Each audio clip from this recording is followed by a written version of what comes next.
మన్యం అటవీ ప్రాంతంలో గిరిజనుల ఇబ్బందులు తెలుసుకునేందుకు ఉప ముఖ్యమంత్రి పవన్ కళ్యాణ్ కిలోమీటర్ల మేర బురద నేలలో చెప్పులు లేకుండా నడుస్తూ వెళ్లారు. ఈ క్రమంలో డిప్యూటీ సీఎం పవన్ కళ్యాణ్ అభిమానులకు చొరకలు పెట్టారు. నన్ను పని చేసుకునివ్వండి, నేను బయటికొస్తే నా మీద పడిపోతే నేను ఏ పని చేయలేను అన్నారు. ఓజీ ఓజీ అని అరిస్తే పనులు జరగవు, సీఎం సీఎం అంటారు, డిప్యూటీ సీఎం అయ్యారు కదా అన్నారు. సినిమాల మోజులో పడి హీరోలకు జేజేలు కొట్టి మీ జీవితంలో బాధ్యతలు మర్చిపోతున్నారు అని మాట్లాడితే మీసం తిప్పు అంటారు. నేను మీసం తిప్పితేనో ఛాతీలు కొట్టుకుంటేనో పనులు జరగవు అని AP deputy CM Pawan Kalyan అభిమానులకు చురకలంటించారు.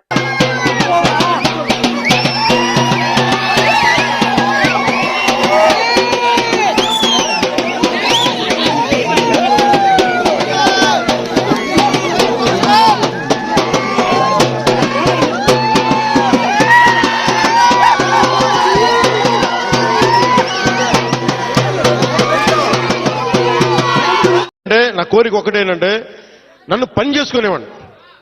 మీరు నా మీద పడిపోతే రోడ్డు వేసారు, ఇందాక అడుగుతా ఉన్నా, రోడ్డు వేద్దామంటే కనిపించలేరు, మీ అందరికి దండం పెడతాను బాబు, నాకు రోడ్డు చూడండి ఇవ్వండి అని. ఓజీ ఓజీ ఓజీ అంట. లేదంటే అన్న ఇదివరకు సీఎం అయిన వాళ్ళు ఇంకా పోలా, డిప్యూటీ సీఎం గారు సరిపోతాను, ఆనందించాను. ఇంకా అవి కాకుండా నేను అనేది ఏంటంటే యువతకు కానీ ఆడపడుచులకు కానీ పెద్దలకు కానీ నేను వచ్చి మీకు నన్ను పని చేస్తే మీ భవిష్యత్తుకి మంచిది. నన్ను చుట్టుముట్టారనుకోండి, పని చేయాలి కదా.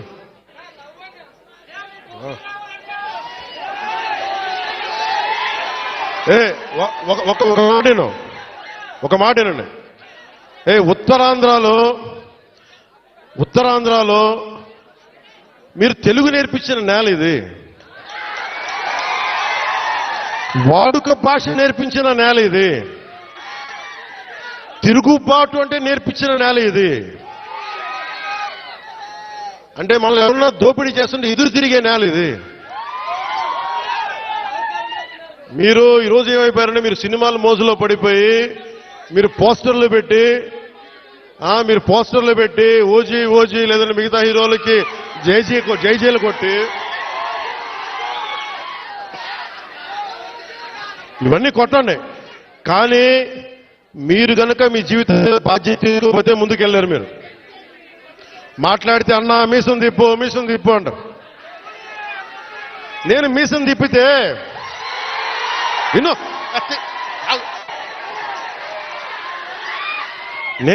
తిప్పితే రోడ్లు పడవు, అర్థమైందా? నేను ఛాతీ కొట్టుకుంటే రోడ్లు పడవు.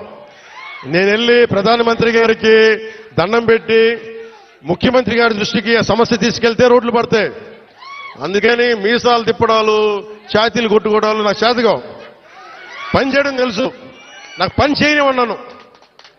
అందుకని మీ అందరికీ మరోమారు ధన్యవాదాలు చెప్పుకుంటూ